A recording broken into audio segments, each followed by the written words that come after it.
Hello guys, welcome to my YouTube channel. Myself Aditya Sharma. I'm a NEET 2024 candidate with a score of 664 out of 720. अभी हाल ही में अपने एक recent video में हमने test series के ऊपर बात की थी, जिसमें हमने 4 टेस्ट को इंक्लूड किया था। एलन के टेस्ट, आकाश के टेस्ट, मोशन के टेस्ट और पीडब्ल्यू के टेस्ट। पूरी डिटेल में हमने बात की थी कि आपके लिए कौन सा बेस्ट हो सकता है टेस्ट सीरीज़, ठीक है।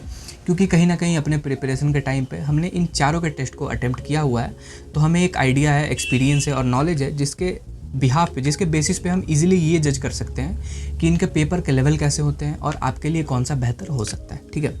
तो आई होप कि आपने उस वीडियो को देखा हो, ठीक है। और अगर आपने उस वीडियो को देखा तो आई एम डैम कॉन्फिडेंट कि हाँ, आपको अभी तक क्लैरिफाई ये हो गया होगा कि आपको अपने हिसाब से कौन से टेस्ट सीरीज़ को ऑप्ट करना है, ठीक है।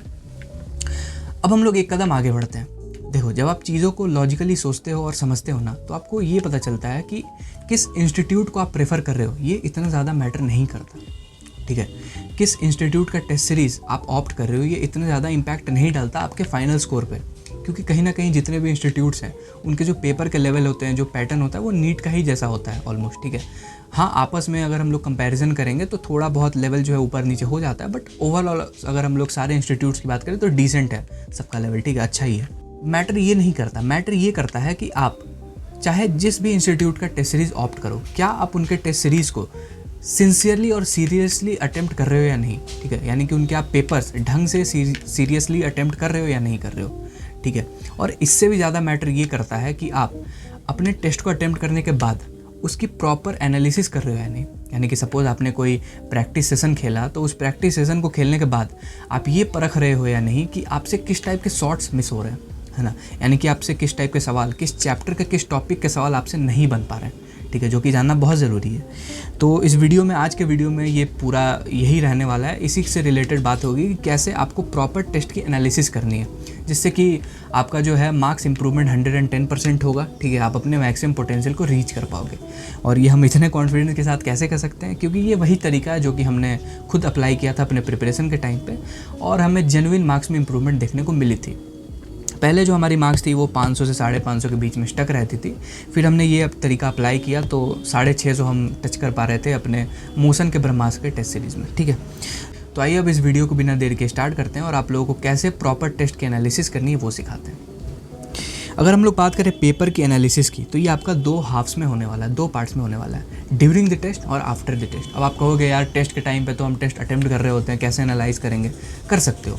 और ये इतना ज़्यादा इंपॉर्टेंट है ना कि ये आपका टाइम बचाएगा बाद में। लोग कहते हैं ना कि 3 घंटे हमें वापस एनालाइज करने में ही लग गए, क्योंकि वो ये हिस्सा नहीं कर रहे होते हैं, ये इसको इग्नोर कर रहे होते हैं, ये जो ड्यूरिंग द टेस्ट एनालिसिस होता है, ठीक है। तो इसको आपको ढंग से करना है। क्या करना है अब हम लोग समझते हैं। देखो, ड्यूरिंग द टेस्ट आपको क्या करना है, आपके हाथ में पेपर आया, आपने अटेम्प्ट करना स्टार्ट किया। सपोज़ आपने फिजिक्स का सेक्शन पहले अटेम्प्ट करना स्टार्ट किया। फिजिक्स के आपने 10 सवाल देखे, 10 में से 2 आपसे नहीं बने। आप उन 2 सवालों को मार्क कर लो, गोला लगा लो या स्टार मार्क कर लो, जो मन करो, बट मार्किंग्स हो जानी चाहिए। और पूरे पेपर में, तीनों सेक्शन में, फिजिक्स, केमिस्ट्री, बायोलॉजी, चाहे वो सेक्शन ए हो चाहे वो सेक्शन बी हो, आपको मार्किंग्स करनी है पूरे पेपर में, ठीक है। किस टाइप के सवाल आपको मार्क करने हैं? देखो, सवाल ऐसे होंगे जो आपसे रॉन्ग हुए हों। रॉन्ग आपको कैसे पता चलेगा? घर आओगे, आंसर की से मैच करोगे तो आपको पता चल जाएगा, तब आप मार्क कर लेना, ठीक है। वहाँ पे बैठे बैठे आपको अनअटेम्प्टेड सवाल मार्क कर लेने हैं, और ऐसे सवाल जो आपने तुक्का लगाया। देखो, आपने तुक्का तो इसीलिए लगाया ना क्योंकि आपसे वो कंसेप्चुअली सवाल सॉल्व नहीं हुआ, ठीक है। तो इसीलिए तुक्का से आपका सवाल सही हो या गलत हो फ़र्क नहीं पड़ता। आपको घर आके उसको एनालाइज करना है, उसको रिवाइज़ करना है, उसका टॉपिक को, ठीक है। अच्छा, बस ड्यूरिंग द टेस्ट आपको बस इतनी सी सिंपल सी काम करनी है, ठीक है। ये आपका टाइम बचाएगा। अब कैसे, आप सुनना। घर आए, अब आपने आराम से टेस्ट वगैरह दे दिया, आप घर आए अपने, ठीक है। जो भी मार्क्स आपने कैलकुलेट किया, आप सेटिस्फाई हो गए या नहीं हुए, जो भी हो, ठीक है। अब आपने वापस से अपना पेपर जो है, टेस्ट पेपर हाथ में लिया, ठीक है। अब देखो, जितने भी सवाल आपने मार्क किए हुए हैं, जितने भी मार्क्ड क्वेश्चंस हैं, आप उन सबको रिव्यू करोगे, ठीक है। अब देखो, जो सवाल आपसे बन गए उनको तो देख के फ़ायदा है नहीं ना, फालतू का क्यों टाइम लॉस कर रहे हो? आपसे बनने थे, वो बन गए, वो आगे भी बनेंगे, ठीक है। जो आपसे सवाल नहीं बने उनको आप देखो, यानी कि आपने मार्क किया हुआ है। अब आप क्या करो, एक रफ नोटबुक निकालो, 3 कॉलम बनाओ, एक white sheet of paper low, 3 column बनाओ, फिजिक्स, केमिस्ट्री, बायोलॉजी, ठीक है। अब इन 3 कॉलम में आप वो सारे सवाल के टॉपिक्स लिखोगे जो आपसे नहीं बने थे, ठीक है। ध्यान से सुनना। देखो, पेपर हाथ में लिया, आपने सारे मार्क्ड क्वेश्चंस को रिव्यू करने हैं, ठीक है। रिव्यू कैसे करने हैं? सपोज आपने फिजिक्स का सेक्शन पहले उठाया, पहला सवाल जो था फिजिक्स का वो आपसे नहीं बना। सपोज वो एनएलएम का फ्रिक्शन का सवाल था, तो फिजिक्स वाले कॉलम में आप फ्रिक्शन लिखोगे, ठीक है। लाइकवाइज आपको केमिस्ट्री में भी ऐसा करना है और बायो में भी ऐसा करना है। इससे फ़ायदा आपको ये हो रहा है, आपके पास एक पूरी टॉपिक की लिस्ट तैयार हो जाएगी, चैप्टर नहीं टॉपिक पे आपको डेप्थ में जाकर चीज़ों को एनालाइज करना है, ठीक है। टॉपिक वाइज जाओ, समझ रहे हो। इसका मतलब आपके पास एक पूरी लिस्ट ऑफ टॉपिक्स तैयार हो गई, ठीक है, जो कि आपको अपने अगले टेस्ट के पहले प्रिपेयर करके जाना है। इन्हीं टॉपिक्स को आपको वापस से तैयार करना है, ठीक है। यही आपके वीक एरियाज हैं, ठीक। तो आपको तीनों सब्जेक्ट्स में आपको सब्जेक्ट वाइज कर लेना है, ठीक है, एक रफ नोटबुक निकाल के, ठीक। अच्छा, ये आपका हो गया आफ्टर द टेस्ट, ठीक है। तो आपने क्या किया, रिव्यू किया सारे मार्क्ड क्वेश्चंस को, नोट किया उनके रिस्पेक्टिव टॉपिक्स, और कैसे किया, सब्जेक्ट वाइज किया। खिचड़ी नहीं करनी, अलग अलग करना है, अच्छे से प्यार से, ठीक है। अच्छा, अगर आपने इतना कर लिया ना, आपका 50% काम हो चुका है, क्योंकि मेजॉरिटी यही काम नहीं कर पाते हैं, ठीक है। फिर रोते हैं कि यार मार्क्स नहीं बढ़ रहे, कैसे बढ़ेंगे। आपको पता है क्या कि आपके कौन से वीक एरियाज हैं, पहले उसको तो पता करो, उसको तो लिखो आप एक नोटबुक पे। बिना प्लान के एग्जीक्यूशन नहीं होता, आपको प्लान तैयार करना पड़ेगा, टॉपिक्स तैयार करने पड़ेंगे, ठीक है जी। चलो, अब देखो इसका फर्दर स्टेप हम लोग समझते हैं। आपने टॉपिक्स लिख लिए, अब देखो आप एक चीज़ समझो, अगर आपका कोई एक सवाल नहीं बना, अब उस सवाल का कोई टॉपिक होगा। अब उस टॉपिक के 2 सिनेरियोज हो सकते हैं, ठीक है। या तो आपने उस टॉपिक को पहले पढ़ रखा होगा, फिर भी आपके उसके सवाल गलत हुए, ठीक है, आप रिवाइज नहीं कर पाए, भूल गए, उसके बारे में हम लोग बात करेंगे, ठीक है। दूसरा केस ये हो सकता है कि आपने उस चैप्टर को पहले पढ़ा ही नहीं था, आपने उस टॉपिक को पहले पढ़ा ही नहीं था, ठीक है। तो ये जो दूसरा केस है ना, आपने पहले तैयारी नहीं किया था, इस पे हम लोग बाद में वीडियो में बात करेंगे। पहले हम लोग उस पर आते हैं, क्योंकि मेजॉरिटी टाइम ये होता है कि आपने पढ़ तो रखा है, बट फिर भी आपके उसके सवाल गलत हो रहे हैं, ठीक है। तो इस पर हम लोग पहले आते हैं। अब आपको काम करना सिखाते हैं, यानी कि आपको कैसे इंप्रूव करना है अपने वीक एरियाज़ पे, कैसे आपको काम करना है, ठीक है। 3 सब्जेक्ट है, 3 हिस्सों में हमने बांट दिया, क्योंकि तीनों में अप्रोच अलग अलग हुआ, ठीक है। अच्छा, सबसे पहले बायो पे आते हैं। बायो में अगर वो टॉपिक आपका पहले से पढ़ा हुआ है, फिर भी उसके सवाल आपसे गलत हुए, इसका मतलब आपको रिवीजन की ज़रूरत है। कैसे रिवाइज करोगे आप, सबसे पहले एनसीईआरटी रिवाइज करोगे, ठीक है। सपोज कोई एक टॉपिक था कार्डियक साइकिल, ठीक है, उसके सवाल आपसे गलत हुए, तो आप एनसीईआरटी खोलोगे, कार्डियक साइकिल खोलोगे, उसका पैराग्राफ आप लाइन बाय लाइन पूरा हर एक लाइन पढ़ोगे, ठीक है। आप ये जानने की कोशिश करो कि क्या आप कोई लाइन मिस कर रहे हो, क्या उसमें कोई एक ऐसा लाइन है जो आपको समझ नहीं आ रहा है। हाई चांसेस है इसके होने के, ठीक है। अगर आपने पकड़ लिया कि हाँ ये लाइन हमें समझ नहीं आई, ठीक है, कि हाँ 0.8 सेकंड में क्या होता है, ठीक है, अलग अलग पार्ट जो होते हैं ना, वो आपको समझ आया कि हाँ इस पार्ट में हमें दिक्कत है। अब आप क्या करो, अपना नोट्स उठाओ, उस नोट्स में जाओ, उस पार्ट में जाओ, उस सेक्शन में जाओ जो आपको एनसीईआरटी से नहीं समझ आया था, फिर उस सेक्शन को रिवाइज करवा, ठीक है। आपने क्या किया, सबसे पहले एनसीईआरटी उठाया, उस टॉपिक को पढ़ा, आपने देखा कि आपको समझ आ रहा है या नहीं आ रहा है, ठीक है। अगर आपको समझ आ रहा है पढ़ के तो वेल एंड गुड, अगर आपको नहीं समझ आ रहा है अपने नोट्स में जाओ, उस सेक्शन को जाकर रिवाइज कर लो। यही तरीका आपको बायो में अपनाना है, पूरे बायो में, ठीक है। अच्छा, अब हम लोग आते हैं केमिस्ट्री पे। केमिस्ट्री में आपको क्या करना है, देखो केमिस्ट्री के 3 हिस्से, फिजिकल, ऑर्गेनिक और इनऑर्गेनिक। सबसे पहले हम लोग बात करते हैं फिजिकल की। अगर वो टॉपिक फिजिकल का था और आपने अगर उसको पहले पढ़ रखा था, फिर भी आपने गलती की है, तो आप फिजिकल में कैसे रिवाइज करोगे, सबसे पहले आप क्लास नोट्स अपने रिवाइज करोगे, ठीक है। क्योंकि नोट्स में क्या होता है, वो सारे पॉइंट्स भी इंक्लूड हो जाते हैं जो कि थ्योरेटिकल होते हैं, ठीक है। और थ्योरेटिकल क्वेश्चंस में उनको जनरली पूछ ले जाते हैं, एनटीए पूछ लेता है, ठीक है। तो वो सारे टॉपिक्स, वो सारे पॉइंट्स भी आपको रिवाइज करने ज़रूरी हैं, ठीक है। तो सबसे पहले आपने क्या किया, नोट्स रिवाइज किया। उसके बाद आप जिस टॉपिक का वो सवाल था, उस टॉपिक के सारे फॉर्मूले रगड़ दो आप, ठीक है। कैसे, फॉर्मूले सीट से। अगर आपने अभी तक फॉर्मूले सीट नहीं बनाया है, टेलीग्राम पे आ जाओ, वहाँ पे हम धीरे धीरे सारे चैप्टर्स के प्रोवाइड कर रहे हैं, आपको वहाँ मिल जाएगा, ठीक है। अच्छा, नोट्स देन फॉर्मूला शीट। इसके साथ ही आपको एक एडिशनल काम करना है। क्या करना है, आपको सिमिलर टाइप के सवाल सॉल्व करना है। कैसे सिमिलर, जिस टाइप के सवाल आपसे एग्जाम में नहीं बने थे या फिर जो गलत हुए थे। सपोज मोल कंसेप्ट का लिमिटिंग रिएजेंट का सवाल आपसे नहीं बना था, ठीक है। तो आप सबसे पहले नोट्स में जाओगे, लिमिटिंग रिएजेंट आप रिवाइज करोगे, ठीक है। फॉर्मूला तो उसमें क्या ही है, पूरा कंसेप्ट है, ठीक है। नोट्स में गए आप, लिमिटिंग रिएजेंट रिवाइज किए, फिर आप उसके सिमिलर क्वेश्चन सॉल्व करोगे। सोर्स आप अपने हिसाब से चूज़ कर लो, PYQ हो सकता है, कोई आप जो बुक फॉलो करते हो वो हो सकता है, ठीक है। यानी कि आपको रिवीजन के साथ वो सारे टाइप के सवाल सॉल्व करने जो आपसे नहीं बन पाए थे। लिमिटिंग रिएजेंट के आप 4 से 5 टाइप के सवाल और लगा लो, ठीक है। 4 से 5 टाइप के सवाल और लगा लो आप, इससे आपका रिवीजन भी हुआ और उस टाइप के सवाल पे आपका पकड़ भी बन गया। दोनों काम आपने कर लिया, ठीक है।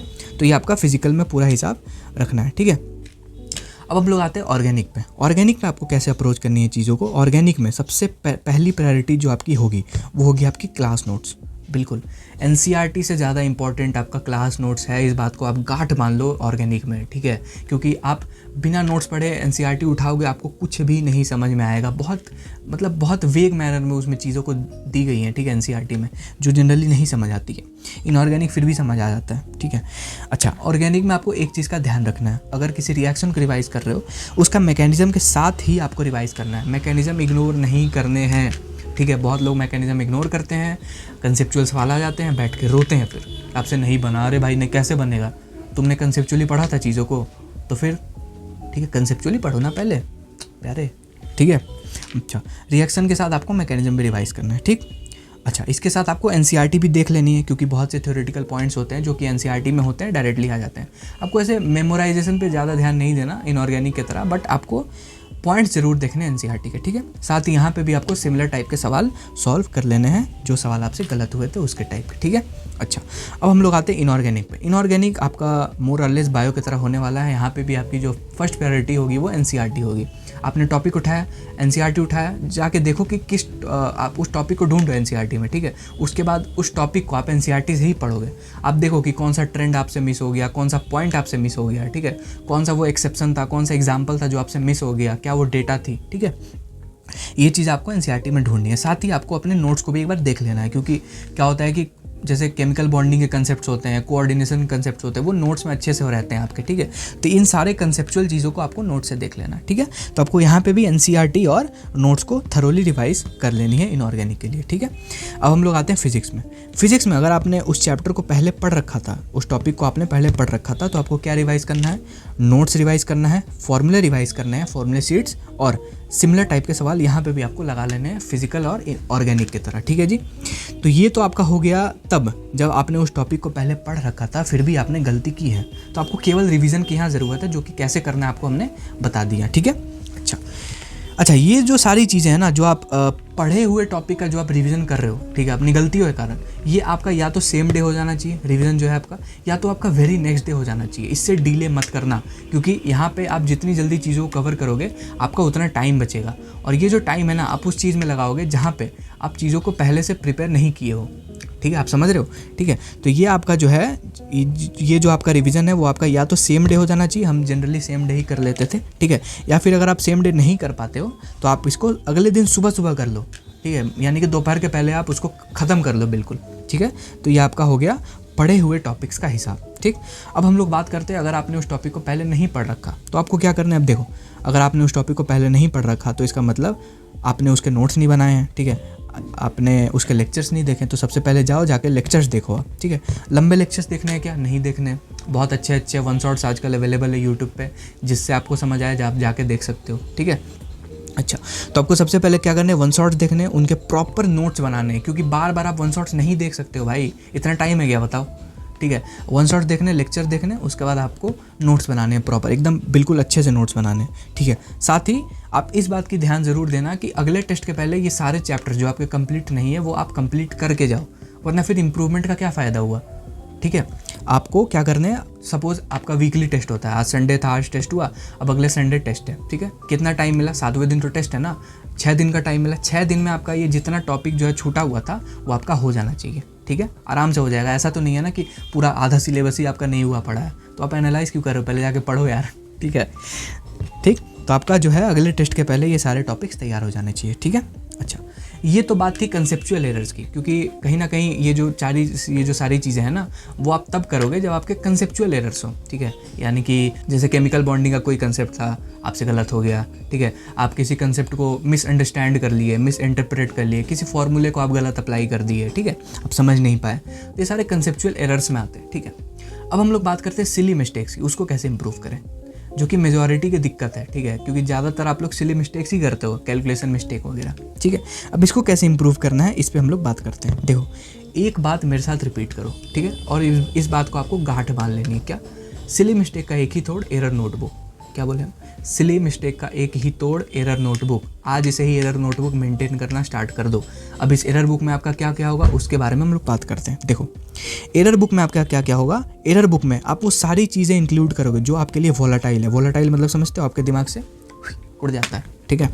अच्छा, वॉलेटाइल चीज़ें क्या हो सकती है, कोई एनसीईआरटी की लाइन हो सकती है, कोई थ्योरेटिकल पॉइंट हो सकता है, ठीक है, कोई फार्मूला हो सकता है, ठीक है। रिपीटेटिव मिस्टेक्स आपको इंक्लूड करना है, जैसे हमने दूसरे में लिख रखा है। रिपीटेटिव मिस्टेक जैसे कोई एक फार्मूला हो सकता है ना, जिस फार्मूले के बेसिस पे जितने सवाल आते हैं वो आपसे बार बार गलती होते हैं, तो उस फार्मूला को आप लिख लो, चार पांच रिलेटेड सवाल उस फार्मूले के आप लिख लो, ठीक है। अच्छा, और क्या क्या हो सकते हैं, फार्मूले हो सकते हैं, कोई कंसेप्ट हो सकता है, कोई एनसीईआरटी की लाइन हो सकती है, ठीक है, डेटा हो सकता है, कोई भी एग्जाम्पल हो सकता है, ठीक है, कोई एक्सेप्शन हो सकता है जो आप बार बार भूलते हो, ठीक है, which you tend to forget regularly. जो आप बार बार चीज़ों को भूलते हो वो चीज़ें आपको एरर बुक में अपनी इंक्लूड कर लेनी है, ठीक है।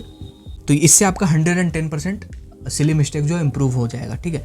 अच्छा, अब आपने एरर बुक बना तो लिया, अब इसका फ़ायदा क्या होगा, देखो सपोज़ आपका आज संडे है, ठीक है, आज आपका टेस्ट है, ठीक है, आप सुबह उठे, आपको पूरी एरर नोटबुक जो है आपको रिवाइज करनी है, ठीक है, सब्जेक्ट वाइज आपको बनाना है, फिजिक्स केमिस्ट्री बायोलॉजी के अलग अलग, ठीक है, और आपको एग्जाम के दिन इसको रिवाइज करके जाना है, ठीक है। एक और काम करना है जो हम बोनस टिप में आपको बताएंगे, फिलहाल एरर नोटबुक की हम बात करते हैं, ठीक है। तो आपने क्या किया, इसमें अपने जितने मिस्टेक्स थे आपके रिपीटेटिव मिस्टेक जो आप बार बार चीज़ें भूलते हो उसको आपने लिख लिया।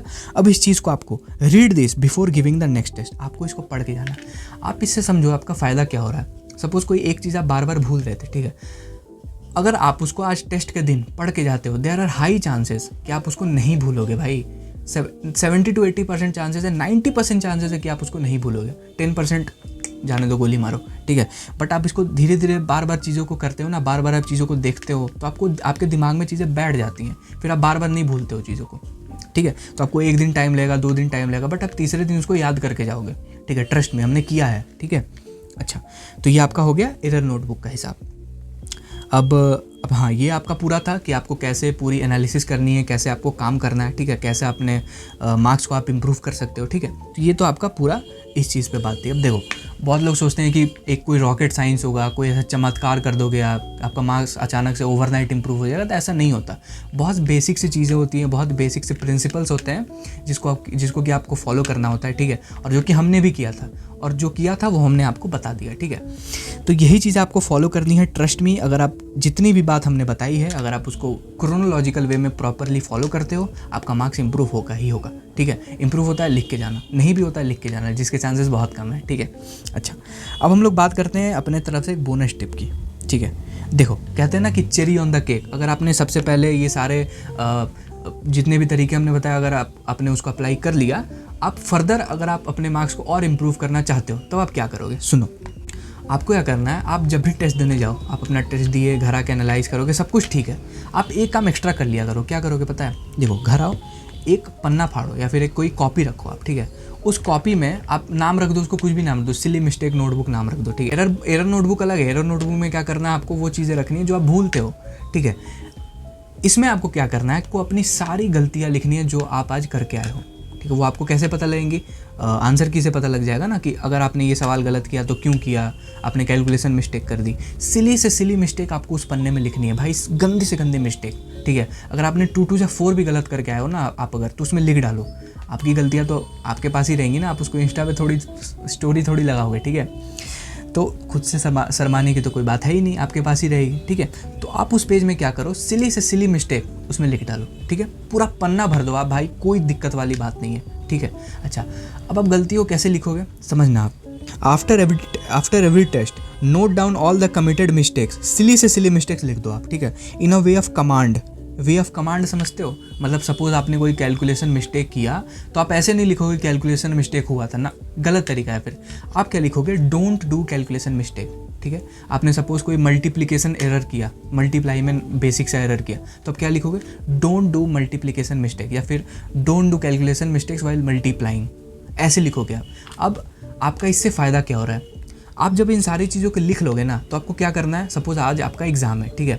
आज सुबह सुबह सबसे पहले आप अपना एरर नोटबुक रिवाइज करोगे, ठीक है। उसके बाद आप अपना ये जो पूरा पेज है उसको आप देख के जाओगे। हम जनरली क्या करते थे, हम ट्रेन से ट्रैवल करते थे, 30 से 40 मिनट हमको सेंटर पे पहुंचने में लगते थे, ठीक है। हम इसका फ़ोटो खींच के लेके जाते थे और रास्ते भर बार बार मतलब 10 से 12 बार हम इसको रीड करते थे। अब समझना आपका इससे साइकोलॉजिकल फ़ायदा क्या हो रहा है। आपने किस फॉर्म में लिखा है, वे ऑफ कमांड में लिखा है। जब आप बार बार अपनी गलतियों को as a way of command में पढ़ते हो ना कि don't do calculation mistakes, don't do mistakes while multiplying, ठीक है, डोंट मेक कंसेप्चुअल एरर्स, ठीक है, don't make errors while applying फॉर्मूले, ठीक है, ऐसे जब आप बार बार as a way of command में पढ़ते हो ना तो आपके दिमाग को ये मैसेज आता है कि ये गलती अब आपको नहीं करनी। आप एक्टिव हो जाते हो, आप कॉन्शियसली एक्टिव हो जाते हो, ठीक है, कि यार ये गलतियाँ हमें नहीं करनी। आप पढ़ के जा रहे हो उसको, आपके दिमाग में वो चला गया, बैठ गया, ठीक है। तो आप ट्रस्ट में आपका 20 to 30% एरर जो है ना ये सिली मिस्टेक का आपका कम हो जाएगा अपने कंसेक्यूटिव दूसरे वाले टेस्ट में, ठीक है। और अगर आपने इसको रेगुलरली कर लिया ना मेरे दोस्त, इम्प्रूव कर जाओगे, ट्रस्ट में, ठीक है। बिलीव मी, हमने खुद किया है, बहुत ज़्यादा बेनिफिशियल रहा है हमारे लिए, ठीक है।